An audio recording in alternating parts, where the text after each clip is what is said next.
High above the sleeping city, a young elf named Elara commits an act of treason. She climbs the forbidden Star-Spire, driven by a dangerous belief that the sky they all see is a lie. As an astronomer of the fading Elven line, she is certain their true history is written in hidden constellations, erased by an event known as the Great Veiling. Her goal is to prove this was a deliberate act, but the price of discovery is exile, the loss of her home, and the final silencing of the lost lore she seeks to restore. Tonight, her charcoal touches vellum as she sketches a single, pulsing star found on no official chart. This one anomaly sets her on a perilous path, hinting at a cosmic conflict older than the world itself. By the end of her story, you will understand the true power of the forgotten constellations of Arda and what the sky looked like before the ages changed everything. We will uncover why the stars were hidden and what ancient terror that act was meant to contain. As you listen, I would love to know where in the world you are and what the local time is for you right now. What do you think is written in the stars we have forgotten? The charcoal felt alive in her hand, its enchantment pulling the starlight from the sky and onto the vellum. Line by deliberate line, the form emerged from the void, a geometric pattern of faint, ghostly lights. It was the Spear of Oromah, a constellation erased from every sanctioned chart. With the final line drawn, the central star on her page pulsed once, a silent, brilliant flare that momentarily outshone all others. In that same instant, a deep tremor ran through the stone of the Star-Spire, a shudder that felt less like an earthquake and more like a groan of cosmic pain. From the highest peaks, she heard the distinct, chilling cry of the Watchers of the Veil. They knew, in a heartbeat, her purpose solidified from a scholar's theory into a fugitive's reality. She was no longer just an astronomer with a dangerous idea. She was a criminal hunted for the knowledge she now held. The choice was immediate and stark: hide her discovery and hope to survive, or use this sketch as a banner to rally others who might remember.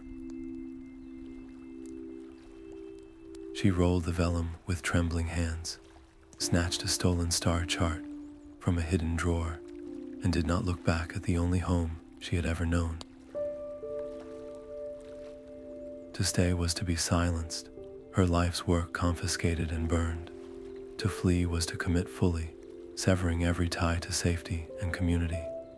The hunt was no longer a possibility, it was a certainty. The Watchers would be descending the spire's inner stairs at this very moment, but the star's flare had done more than alert her enemies. It had sent a signal, a ripple through the fabric of the heavens that stirred things best left sleeping. The stakes were no longer about her exile or the silencing of a single elf. This had become a struggle for the very soul of the sky, a battle to reclaim a truth that could awaken ancient terrors or restore a lost balance. As her feet found the worn, shadowed steps leading down into the sleeping city, a cold wind wound its way up the ancient stone. It carried no scent of the forests below, only a whisper so faint it might have been memory itself. It spoke a single, forgotten name, a guidepost in the dark. It was the first guardian of the old sky, and it was calling her. The whisper led her from the cobblestones into a waiting darkness, the ancient trees of the whispering woods closing behind her like a living gate. Inside, the air was thick with the scent of damp earth and something else, the sharp, metallic tang of old magic. The path ahead was not made of dirt, but of shifting, thorny vines that glowed with a faint, hypnotic light. These were the memory thorns, and as she pushed forward, they snagged at her cloak and her mind. Visions erupted behind her eyes, not of her own past, but of the skies. She saw a brilliant, untamed tapestry of light, constellations woven with threads of silver and gold, vast and wild in a way the modern, orderly sky could never be. But with each beautiful vision came a corrosive force, a psychic pull, trying to scrub the true stars from her own recollection, to replace the spear of Oramet she had drawn with the sanctioned, empty patterns she was supposed to see.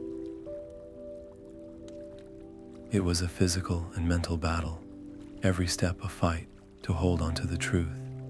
She clenched her fist around the rolled vellum, using the tangible proof of her discovery as an anchor against the forest's enchantment.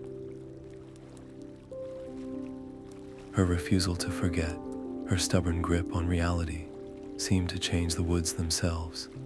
The hostile thorns began to withdraw, and the labyrinthine path straightened, not out of surrender, but out of a newfound, wary respect. It opened into a hidden glade, where moonlight fell upon a figure so still it seemed part of the landscape. This was Lorellen, an ant whose bark was etched with patterns that mirrored forgotten star clusters.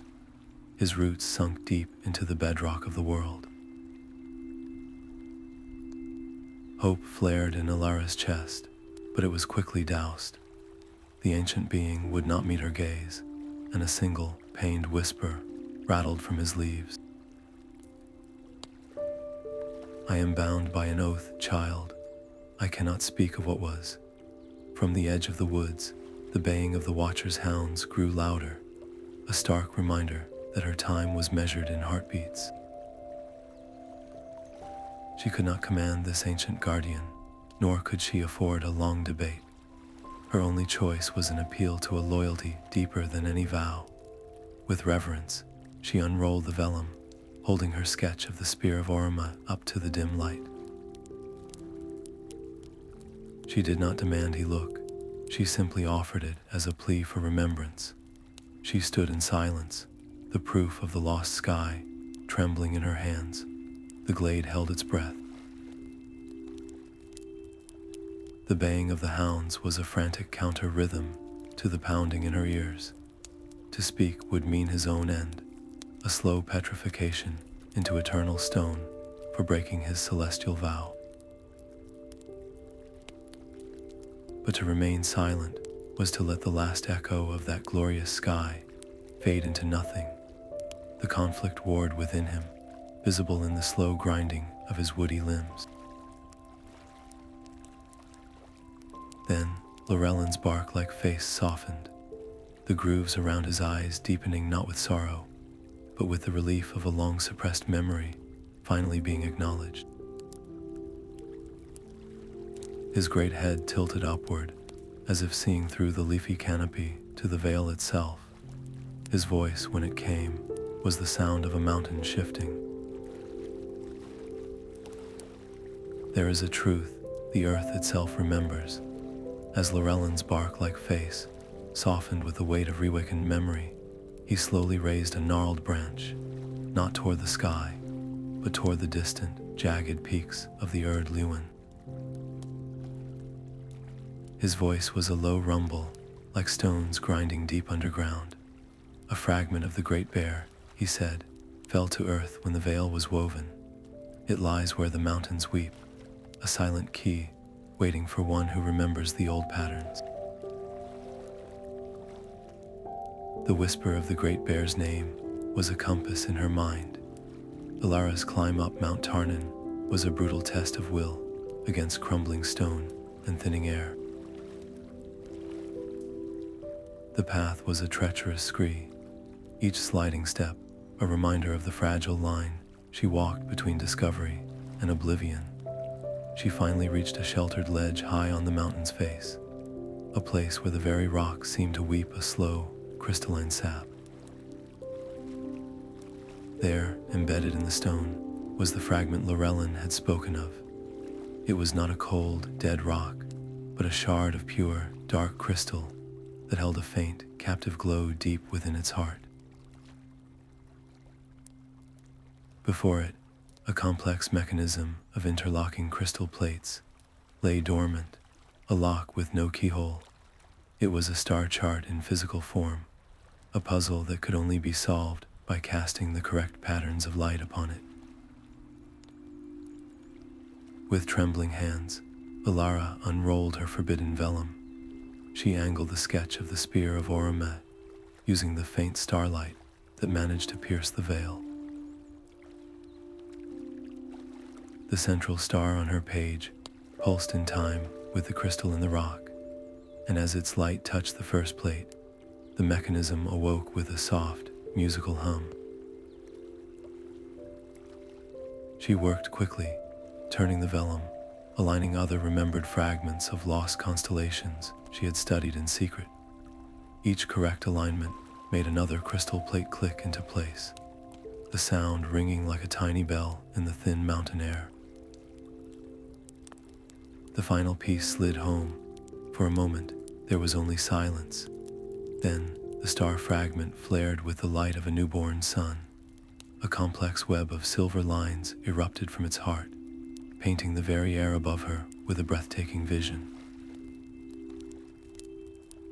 This was the sky of the elder days, a vast and wild tapestry of constellations and forms, so majestic and powerful, they made the modern heavens seem like a pale, childish copy. The great river of Arda flowed in a shimmering arc, and the hammer of Allah stood poised as if to strike. But this glorious revelation came with an immediate and terrible price. The surge of primordial energy was a shockwave against the fabric of the veil itself. A great, silent rip tore open in the sky above the peak, a wound of pure, undiluted starlight that screamed her location to anyone who knew how to look. From the slopes below, she heard the triumphant cry of a horn. The watchers had seen the beacon. They were coming. Elara was trapped. Her eyes darted between the intricate, fading map and the distant figures now scrambling up the mountainside.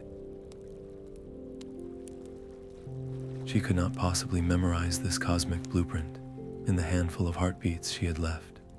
Knowledge and survival were tearing her in two. There was only one terrible choice left. She reached out, not with her eyes, but with her hand, and pressed her palm directly against the awakened star fragment. The moment her skin touched the crystal, the entire map collapsed from the air and flooded directly into her mind. It was not a gentle transfer. It was an invasion. The raw power of a dead age, the memories of stars that had burned before the world was shaped, seared through her consciousness. It was an agony of cosmic scale, a firestorm of knowledge that threatened to burn away her very self. She endured, clinging to the ledge as her body convulsed, her mind a vessel being filled to the point of shattering. Just as the last star was branded into her memory, the mental storm subsided, leaving her physically drained and her thoughts echoing with alien light. She stumbled back, her limbs heavy as stone. It was in this state of profound vulnerability that a shadow fell over her. Valandil, the lead watcher, stood at the edge of the ledge, his expression a mask of cold fury and grim purpose. There was no time for a fight, no strength for one. With the last of her will, Elara turned and threw herself from the ledge, not down onto the rocks, but into the roaring, ice-cold embrace of the mountain's hidden river. The current snatched her away into the darkness beneath the stone. The freezing water stole her breath and her strength, pulling her deep into the mountain's heart. The river's roar faded into a profound, rushing silence as the current swept her into a vast, submerged cavern. Here, the water felt different, thick and heavy, and the darkness was not empty. It shimmered with impossible light. Across the surface of the water, reflections of stars drifted like glowing lily pads, but these were not the familiar constellations of the modern sky. They were the forgotten ones, the patterns from the map now seared into her mind. The river of lost time did not simply flow through space, it flowed through memory itself. To move forward, she had to follow the correct sequence, stepping from one starry reflection to the next as if they were stones in a stream. A single misstep was catastrophic. Reaching for a reflection of the sickle of the valor instead of the true crown of stars, her world dissolved into a dizzying spiral. She was suddenly adrift in a vision of the First Age, watching as a new, harsh star, the future sun, rose for the first time, its brutal light bleaching the delicate silver of the older constellations. The psychic whiplash was immense. Each error showed her another moment of the sky's great transformation, another stitch in the veil, but it cost her dearly. With every loop, she felt a part of her own vitality drain away, siphoned to strengthen the very illusion she fought to break. A profound cold seeped into her soul, worse than the river's chill. The most devastating vision was not of cosmic violence, but of quiet capitulation. She saw a conclave of her own ancient kin, their faces etched with a terror so profound they voted to unsee the true sky. They chose to forget, to weave the veil as a blanket to hide beneath from a terror they could not face. This knowledge was a poison in her heart. What was the point of remembering if her entire people had willingly embraced the lie? The mission felt hopeless, a rebellion against the collective will of her own ancestors. Her body was failing, her mind fraying at the edges. Surrender was a warm, inviting thought. But then, a single point of light flared within her, the mental echo of the spear of Oramet. It was the first truth she had reclaimed, a fixed point in the chaos. She focused every shred of her will upon it, using its unwavering shape as an anchor to pull herself from the temporal eddies. She chose the spear's reflection, and then the next correct star, and the next, her movements becoming surer with each step. She was not just navigating a river, she was choosing hope over despair, memory over comfortable oblivion. Breaking free from the water's grip, she collapsed onto a gravel shore beneath a bleak, twilight sky. She was alive, and the celestial map was intact within her, but the river had left its mark. A faint, psychic residue clung to her like a scent, a beacon that the watcher's heightened senses would now be able to follow. And she carried the heavier burden of knowing the veil was not an attack, but a choice, a collective fear she now had to convince her people to overcome. Pushing herself up on trembling arms, she looked across the barren plain. In the distance, its towers pale against the gloom, stood the city of Osten-Arnoth, the last refuge of scholars and lore masters. It was a place that might hold the tools to decipher the fire in her mind, if she could reach it before her hunters closed in. The air in the great library city of Anuminas was thick with the scent of old paper and quiet obedience. Elara moved through its vast halls disguised in the gray robes of a pilgrim, her heart hammering a frantic rhythm against her ribs. The celestial map was a storm of fire in her mind, a beautiful, agonizing burden. She needed the astral lens, a legendary device said to project thought into light, to give her internal truth an external form. The path to the restricted vaults was guarded not by soldiers, but by silence and stone. Great, silent golems stood sentry at each archway, their crystalline eyes emitting soft pulses of light that formed intricate riddles in the air. The first was a simple pattern of stars. Identify the false constellation, it demanded.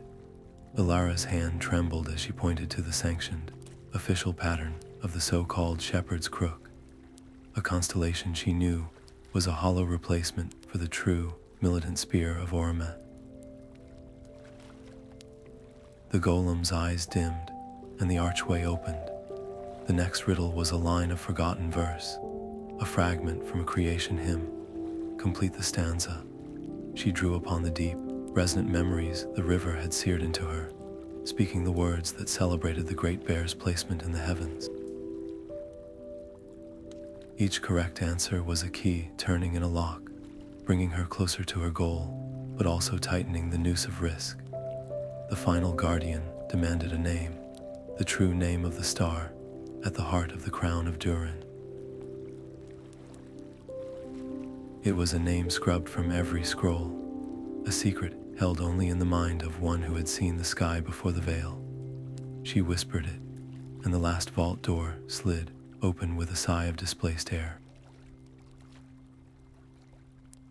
There, on a pedestal of pure white quartz, sat the astral lens. It was a deceptively simple apparatus of polished crystal and silver wire.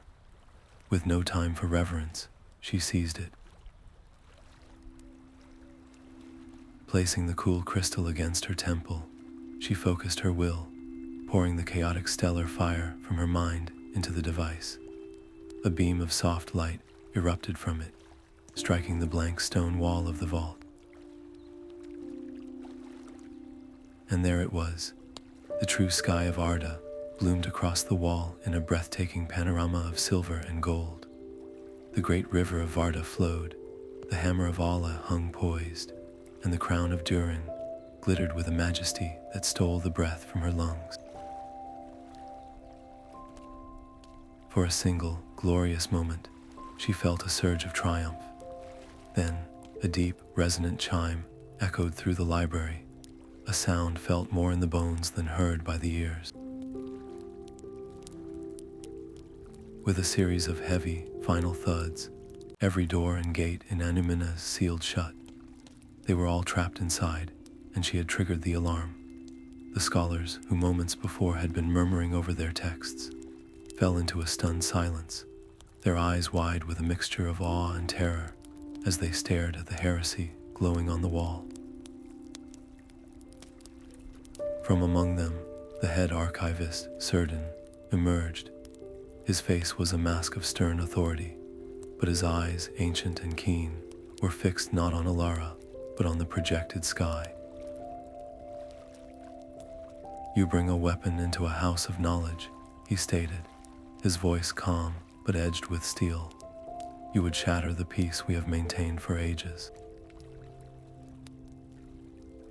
"This is not a weapon," Elara countered, her voice shaking but clear. "It is a memory. The peace you defend is a sleepwalking dream.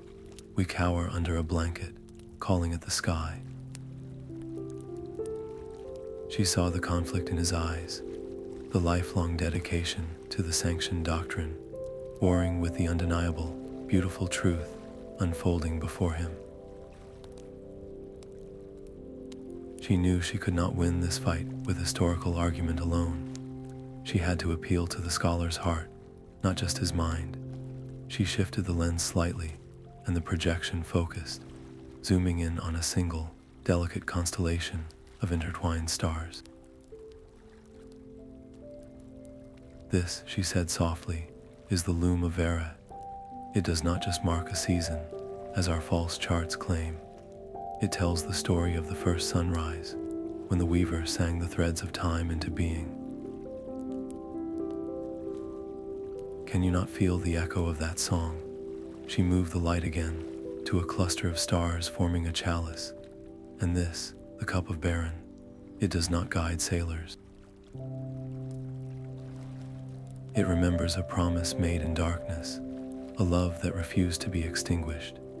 This sky is not just a map of lights, archivist. It is a chronicle of our world's soul. Every forgotten star is a lost story. We have not just lost our navigation, we have lost our poetry. We have traded an epic for a footnote. Serden was silent, his stern facade crumbling as he beheld the emotional weight of the constellations. He was no longer looking at a dangerous rebel, but at a librarian restoring a burned book. His hand, which had been clenched at his side, relaxed. A flicker of a long-suppressed wonder ignited in his gaze. The prize was within her grasp. His conversion would mean more than an ally. It would mean the resources of the greatest library in the world turned toward the truth. Then the main gates of the library shuddered, the sound a deafening crack of splintering wood and metal. The massive doors groaned inward under a tremendous impact. Dust rained from the ceiling. Serden's eyes, wide with the sight of the crown of Durin, snapped toward the entrance. Through the fractured gateway, Alara saw the grim, armored figures of the Watchers of the Veil, their siege weapons poised for another strike. The splintering gates unleashed a tide of armored fury into the hallowed library. Valandil led the Watchers, their movements sharp and coordinated, their eyes shielded by lenses that filtered the world into safe, manageable data. Serden did not hesitate. With a sharp command to the few scholars who had not fled, he activated the library's own defenses. Light projectors, meant for illuminating texts, flared to life, casting the phantom images of the crown of Durin and the spear of Oromma across the vaulted ceiling. Sonic emitters, designed to preserve silence, hummed with the forgotten resonant frequencies of those ancient stars. The effect on the Watchers was immediate and visceral. They recoiled, their disciplined ranks breaking as the true starlight, even in projected form, scraped against minds conditioned only for the Veil's gentle lies. One Watcher clawed at his helmet, screaming as the memory of the Great Bear's sheer, wild scale flooded his senses. For a moment, it seemed a handful of scholars armed with truth could hold back an army. But Valandil stood firm amidst the chaos. From beneath his armor, he drew a personal artifact, a smooth, dark stone that drank the light around it. He clutched it, and his own gaze solidified, the mesmerizing illusions flickering and dissolving before him like mist. He saw through their desperate theater straight to Elara, who stood defenseless before the astral lens. He strode forward, untouched by the phantom constellations, his sword pointed at her heart. The conflict was no longer about rules or rebellion. It became a clash of fundamental truths in the library's central atrium, surrounded by the silent judgment of countless books. "You think this is a quest for knowledge?" Valandil snarled, his voice tight with a pain that was more than anger. "You unveil a wonder, ignorant of the predator it attracts." The veil was not woven from fear, but from necessity. It is a shield, and you are tearing it down, inviting a hunger that has slept for ages back to our doorstep. His words struck a chilling chord with the memory the river had shown her, the terrified conclave of her ancestors.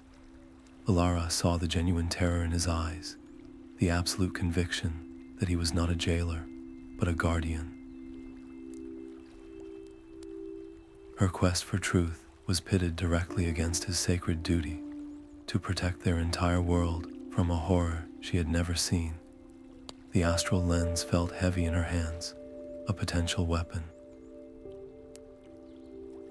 She could fight him, try to overwhelm him with another blast of celestial memory, but she realized that would only prove his point, that the old power was violent and uncontrollable. Instead, she made a choice that felt like stepping off a cliff. She slowly lowered the lens, placing it on the floor between them. She met Valandil's furious gaze, her own filled not with defiance, but with a profound and weary empathy. "Then I will not fight you," she said, her voice clear in the sudden quiet. "I will show you." She reached out with her mind, the mind that still burned with the star fragment's raw, unedited memory. She did not attack. She offered. She opened the floodgates and shared everything: the glorious, untamed beauty of the Elder Day's sky, the feeling of its creation, the love and hope woven into its very fabric. She showed him the poetry, not just the power. The transfer was overwhelming. Valandil staggered, his sword clattering to the marble floor. The stern mask of the Watcher shattered, and for a moment he was just an elf, his face a canvas of awe and heartbreaking loss, as he witnessed the paradise his life's work had helped to erase. His resolve fractured, not from force, but from understanding. But that moment of profound connection had a cost they could never have foreseen. The emotional surge, the raw, unfiltered reconnection to the primordial heavens, acted like a key turning in a lock far beyond the library walls. Outside, the sky, which had been its usual muted twilight, suddenly deepened into an unnatural, starless black. A coldness seeped into the world that had nothing to do with the night air.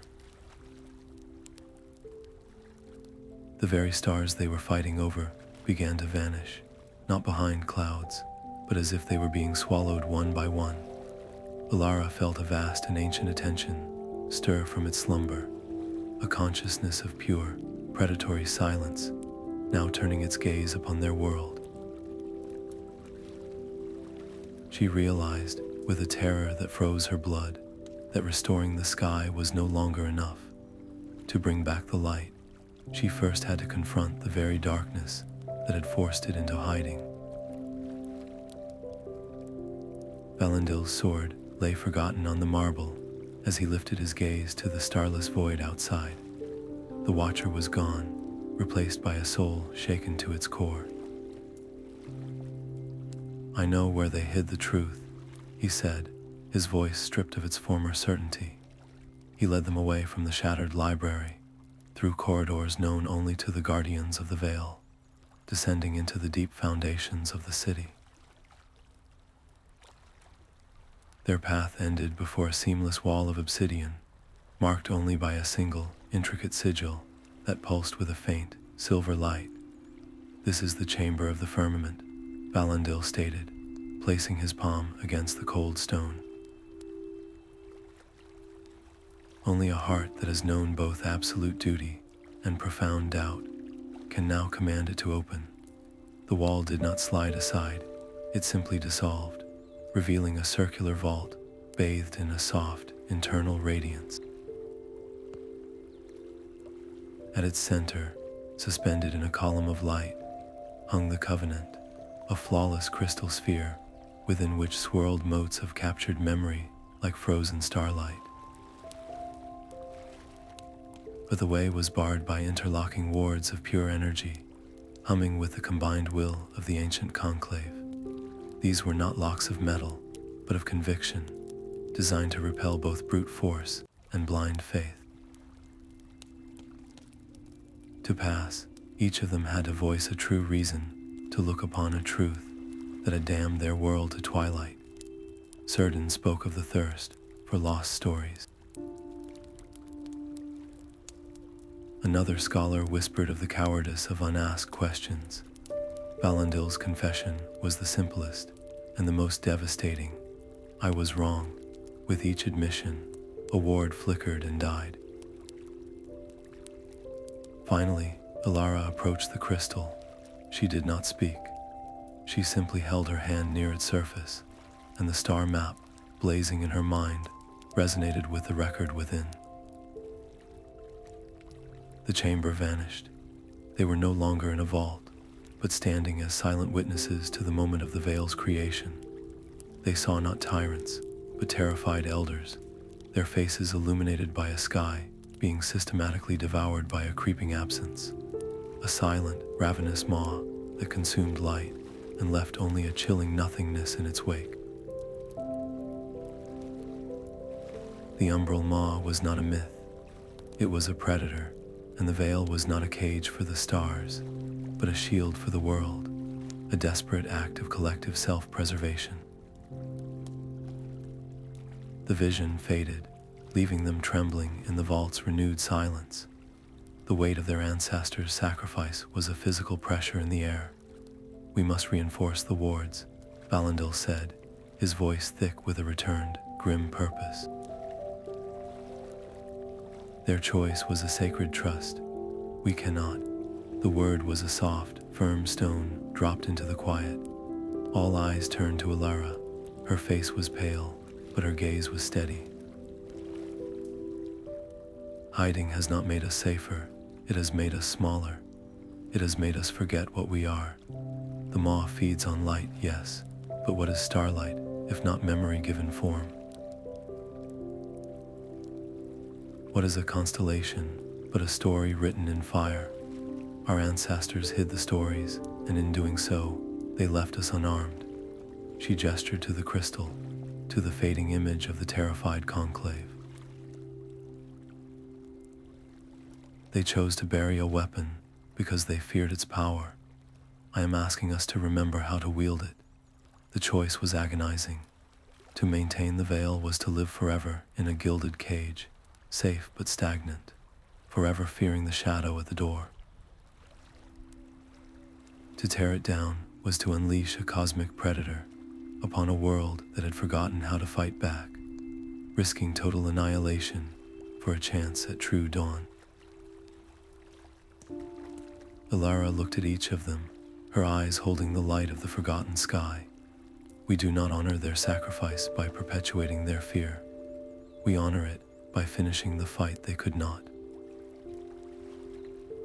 We rally the stars, one by one," the others nodded. The decision was made. There would be no more hiding. They would travel to the Weeping Falls, the site where the first thread of the veil was woven, and perform a ritual of unmaking. They knew it would act as a beacon, a brilliant flare of defiance that would call the hungry darkness directly to them, and hopefully call home every last flicker of the old, brave light that still remained in the world. Their quest became a race against a fading sun. Elara, Valandil, and Serden split their small company 3 ways, each tasked with retrieving a sacred remnant from a forgotten shrine. Valandil, his new resolve hardened like steel, journeyed to the windswept spires where a single, crystalline feather from the wings of Thorn was said to be held aloft by eternal gales. Serden sought the sickle of the valor, a sliver of obsidian that had fallen to earth in a fiery grove where the trees grew from solidified starlight. And Alara took the most perilous path alone to the Mirror Mere, a pool whose waters were said to hold a single, solidified tear shed by Elbereth when the veil was first woven. Each success came at a visible price. The moment Valandil secured the feather, the winds around the spires stilled, and for a brief, glorious hour, the true constellation of the Great Eagle blazed overhead, its vast wingspan a shield of silver light. In the fiery grove, as Serden lifted the sickle shard, the false stars winked out, and the fierce, harvesting hook of the valor carved a path of brilliant white fire across the heavens. People in the villages below looked up from their fearful huddles and wept, not from terror, but from a beauty they had never known they were missing. A fragile, desperate hope was kindled in their hearts, but every flicker of the old light was a dinner bell for the darkness. With each remnant collected, the Umbral Maw's approach accelerated. Its shadowy minions, formless entities of draining cold, began to manifest in the waking world, slithering from cracks in the earth and flowing down mountain sides like black ice. The land itself grew colder, and a psychic despair, a feeling of utter futility, seeped into the minds of the people. Some of the scholars who had joined them from the library faltered, their newfound courage crumbling under the weight of this ancient dread. Elara's trial was the most intimate. The mirror was not guarded by monsters, but by truth. The waters were perfectly still, a liquid silver that showed no reflection of her face, only of potential futures. As she waded into the chilling depths to reach the luminescent tear, resting on a pedestal at its center, the vision struck. She saw the ritual at the Weeping Falls. She saw their combined light falter, not from weakness, but from a single critical moment of hesitation within their own ranks. She saw the Maw descend not as a shadow, but as a final, absolute silence, swallowing the world whole. She saw herself, standing alone in a void, the last living thing in a dead universe, holding a forgotten tear in her hand. It was her greatest fear given form, that her quest for remembrance would be the very thing that doomed all of creation. The cold of the mirror seeped into her bones, promising an end to the struggle, a quiet acceptance of the inevitable. To take the tear was to accept this possible future as the cost of trying. For a long, terrible moment, she hovered on the edge of surrender. Then, a memory surfaced, not of stars, but of Lorellen, the Ent choosing to speak. It was not a memory of certainty, but of courage. Alara reached out, her fingers closing around the cool, smooth surface of the Tear of Elbereth. "I choose the possibility of light," she whispered to the silent water, "even if it leads to my darkness." The vision shattered. She had not conquered her fear. She had simply decided to carry it. They reconvened at the Weeping Falls as the world held its breath. The three remnants, gathered at immense cost, pulsed with a soft, synchronized light in their hands, but they were not alone in the gathering dark. Above them, the sky was no longer simply black. It was being actively unmade. Thin, ink-black tendrils of the Umbral Maw streaked across the firmament, and where they passed, the stars did not just vanish, they were erased from memory, leaving behind a void so complete it hurt the mind to look upon it. The final battle would not be for the sky, but for the very idea of light itself. The wind atop the Meneltarma screamed with a voice that was not its own, a psychic shriek of rage from the approaching void. There was no time for hesitation. Elara stood at the center of their small circle, the astral lens pressed to her temple, the Tear of Elbereth, the sickle shard, and the crystalline feather arranged around her. She closed her eyes, and the fire of the star map erupted from her mind, guided by the lens into a visible, intricate pattern of silver threads that wove through the air above them. This was the ritual of unweaving. Each thread was a ley line of the veil's enchantment, and her will was the needle pulling them loose. Serden and the others channeled the power of the remnants, their voices a low chant that fought to hold the pattern steady against the mounting storm. It worked. A great, silent rent tore open in the twilight sky, a wound of pure, undiluted starlight, but their triumph was a beacon for the predator. The Umbral Maw descended, a vortex of absolute blackness that was not an absence of light, but an active devourer of it. It did not roar, It created a silence so profound it felt like a physical pressure, a gale of nothingness that tore at their concentration and their very souls. The ritual's delicate silver threads shuddered, threatening to snap. Alara cried out, her focus fracturing under the assault. She could not hold the pattern and defend herself. They shielded her, the scholars linked arms, their bodies a fragile wall against the psychic hurricane. But it was not enough. Valandil saw the truth in a single, stark moment.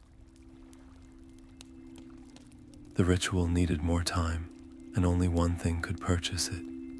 He met Alara's desperate gaze, and in his eyes, she saw not fear, but a final, settled peace.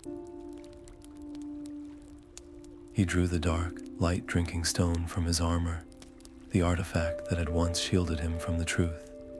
Now, he would use it for the opposite purpose. He slammed it onto the stone between them, not as a shield, but as a conduit, channeling the Maw's ravenous attention directly into himself. A barrier of shimmering darkness flared to life around the ritual circle, holding back the crushing silence. But it was powered by his own life force. He did not scream.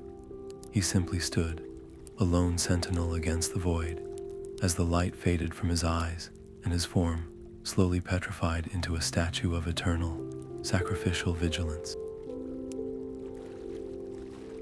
His death bought them the critical minutes they needed. With a final, agonizing pull of her will, Elara severed the last threads of the great enchantment.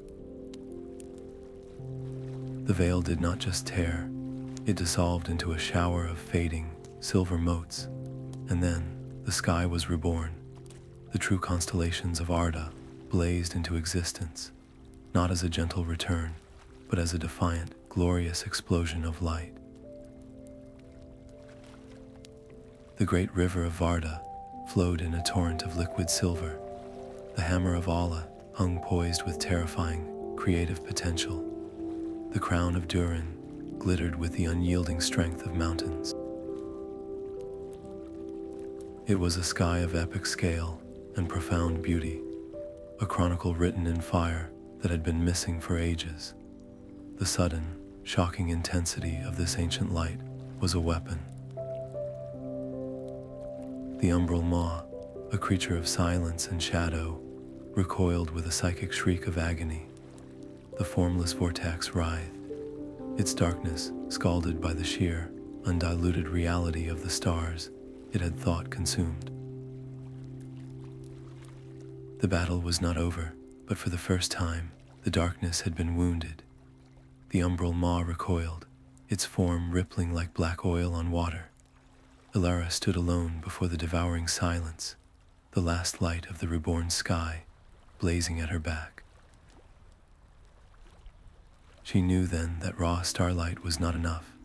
It needed a soul. She opened her mouth, and what emerged was not a spell, but a song. It was the lay of the hammer of Allah, the story of a creation forged in patience and hope. The starlight itself bent to her will, weaving the melody into a solid beam of shimmering gold that struck the heart of the darkness. The Maw convulsed, not from pain, but from a profound alien confusion. It could swallow light, but it had no capacity for the love of a craftsman for his work. It retaliated not with force, but with poison. It reached into her mind and pulled out her deepest fear, the very vision the mirror had shown her. She saw herself standing eternally alone in the void, the architect of a beautiful, empty universe. The song faltered in her throat, her concentration shattered under the weight of this perfect despair. To continue was to risk making that terrifying solitude a reality. The Maw pressed its advantage, flooding her with every regret, every moment of doubt, every person she had led to their end. Valandil's petrified form stood in her mind's eye, a monument to her choices, She could have fought it. She could have tried to shove the fear away, to bury it beneath a wall of blind courage. But she remembered the cost of hiding, so she did the one thing the Devourer could never anticipate. She stopped resisting. She accepted the fear, the regret, the loneliness. She gathered those jagged, painful shards and did not discard them. Instead, she wove them into her next verse. Her voice, now raw with emotion, sang not just of heroic sacrifice, but of her own terror of causing it. She sang of Valandil's choice, transforming her grief into a tribute. The beam of light that erupted from her changed from pure gold to a brilliant, multifaceted diamond, shot through with the dark veins of her own accepted pain. It was a light of wholeness, not perfection. The effect was catastrophic for the Maw. This integrated, complex energy was a tox, and it could not process. Its form began to destabilize, great chunks of nothingness sloughing away like black ice under a true sun. But a dying predator is at its most dangerous. In its final throes, the Maw unleashed a wave of pure entropy, a shockwave of unbeing that cracked the stone of the mountain peak beneath their feet. The ground heaved, and massive slabs of rock tore free, plummeting toward the scholars huddled below. Elara's song was now a race against the collapse of the very world. As the mountain screamed its protest, a new sound tore through the chaos. It was the clear, bright call of a celestial horn. From the zenith of the newly freed sky, the constellation of the war Wain charged. No longer a static picture, it was a living chariot of furious white stars, its path a blazing scar across the firmament. It gathered the light from every story Alara had sung and focused it into a single, incandescent spear, aimed directly at the heart of the unraveling darkness. The spear of the war Wain was not a weapon of force, but a needle of pure narrative. It was every story ever told by the stars, woven into a single point of purpose. And it required a living heart to guide it. Elara felt the collective will of the constellations turn their focus upon her, a pressure more immense than the void itself. To channel this power was to invite annihilation. Every instinct screamed for her to resist, to shield her fragile self from the cosmic torrent. This was the final test of her entire journey. It was not about bravery, but about trust. She had to believe that the sky she had fought so hard to remember would not destroy its own champion. With a final, shuddering breath, she let go. She opened her mind and soul completely, surrendering all control. Her body became a conduit, a lens for the gathered light of ages. She did not command the beam, she simply offered it a path. Raising her hands, she physically directed the incandescent lance, her form silhouetted against the devouring dark. The light did not burn her from the outside, it filled her from within, a glorious and terrifying fire that threatened to erase her identity and leave only an empty vessel. She held onto a single, fragile thought, the memory of the first star she had drawn on the forbidden vellum. The Umbral Maw had no defense against this. It was a being forged from the absence of story, and this was the totality of all stories. The lance of integrated starlight pierced its core without a sound. For a moment, the darkness seemed to drink it in. Then, a fracture appeared, a web of brilliant silver cracks spreading through the formless black. The Maw did not explode. It imploded, collapsing inward upon itself with a sigh of released pressure, dissolving into a harmless, glittering dust that drifted away on a solar wind. The victory was absolute, but the cost was immediate.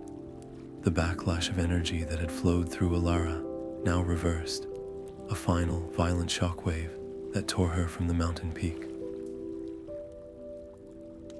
She was hurled into the open air, a weightless, broken figure against the newly brilliant sky. Her consciousness extinguished long before her body vanished into the churning mists far below. A profound silence fell over the Minaltarma, broken only by the gentle whisper of the cosmic dust settling. The new old sky, vast and wild and breathtakingly beautiful, shone down upon a world that was no longer hiding. It was a sky of truth, and it waited, holding its breath for the dawn. The cold was the first sensation to return, a deep, aching chill that had settled into her bones. Then came the scent, not of void and ash, but of rich, damp earth and ancient bark. Alara opened her eyes to a canopy of living wood, cradling her in a basket of gnarled roots. High above, through the branches, the true sky blazed in a permanent, breathtaking display. Lorellen had moved, not with the slow deliberation of his kind, but with the speed of a falling star, his roots tearing a furrow across the land to catch her. The world itself was different. The air hummed with a vitality she had never known, a magic that was no longer a fading whisper, but a vibrant, flowing current. In the valleys below, she saw the impossible, forests of silver-leaf trees, sprouting where only barren rock had been, and shimmering, long-extinct creatures drinking from newly formed streams of liquid light. But the celebration was quiet, tempered by a profound and universal solemnity. Every elf and man who gazed up at the glorious river of Arda did so with the memory of Valandil's final, steadfast stance etched into their hearts. The terror of the maw was a shared scar, a reminder that this beauty was not a gift, but a hard-won victory with a permanent cost. For Alara, the weight was personal. She was hailed as a living legend, the one who had remade the heavens, but every cheer felt like an accusation. She saw Valandil's face in her dreams, and the faces of the scholars who had fallen. Did she, who had caused so much loss, have the right to shape this new world? The temptation to disappear, to seek a quiet life in some forgotten corner of the woods, was a powerful, soothing lure. But as she watched a young human child trace the shape of the hammer of Allah with a trembling finger, her doubt crystallized into purpose. Hiding was what their ancestors had done. To hide now would dishonor every sacrifice that had bought them this dawn. She sought out Serden amidst the rejuvenated libraries of Anuminas, the shattered gates now replaced by living arches of intertwined stone and starlight. Together, they founded a new order, the Starlight Scribes. Their mission was not to command the sky, but to listen to it, to preserve its true history, and teach its stories to all who would learn. Yet the new age was fragile. Whispers followed her, not of praise, but of fear. Some missed the comfort of the veil, the gentle twilight that asked nothing of them. This brilliant, demanding sky required courage, and not all were ready to bear that burden. Political factions began to form, arguing whether such potent, unfiltered magic should be regulated, or if the old ways of control were safer after all. The philosophical conflict was a slow-burning ember, threatening to ignite into a new kind of war. Under the brilliant, steadfast light of the Spear of Ormet, Alara gathered her first class of scribes. She spoke of patterns and stories, of how to read the epic written in the dark. As her students looked up, their faces illuminated by the constellations, Her own gaze was caught by a subtle shift in the heavens. There, nestled near the crown of Durin, a new, faint pattern of stars was beginning to coalesce. It was a simple, elegant design, a single figure holding a lens aloft, surrounded by a circle of others, their light woven into a spear of defiance. The sky was not just a record of the past. It was alive, and it was already telling its newest story. Peace was not a quiet garden for Alara, but the steady hum of 1,000 scribes at work, their voices weaving the new stories of the sky into being. She found her purpose not in the absence of conflict, but in the daily act of guiding others to see the courage written in the stars. The sky of Arda, restored to its ancient glory, was no longer a distant ceiling of light, but a living, breathing tapestry. Its constellations were not fixed and silent, but pulsed with the rhythm of the stories they held, a constant, gentle guide for the people below. Farmers now planted by the turning of the great river of Varda, and sailors set their courses by the unwavering spear of Orometh. The heavens had become a shared language, a chronicle of their collective past, and a compass for their future. Elara came to understand that the ages had changed more than the arrangement of the stars. They had scarred the very hearts of those who lived beneath them. The long twilight of the Vale had bred a quiet fear, a willingness to accept a smaller, safer world. Her journey, and the terrible cost of Valendil's sacrifice, had rekindled an ember of that old courage, a refusal to live in the shadows any longer. The world was forever altered, not just by the new light overhead, but by the rediscovery of its own celestial heritage. It was a world remembering how to be brave. And in the quiet moments, under the brilliant sweep of the Milky Way, parents would point to a specific, delicate cluster of stars and whisper her name to their children. Elara's story was now a permanent thread in the cosmos she helped to save, a new constellation woven into the eternal dark. Yet, as she looked up from the balcony of the Starlight Scribe's tower, a familiar restlessness stirred within her. The sky would always hold more mysteries, a flicker of an unknown star here, a subtle shift in a constellation's hue there, whispered of stories yet to be discovered and harmonies yet to be sung. Her great work was done, but the work of understanding, of listening to the infinite song of the heavens, had only just begun.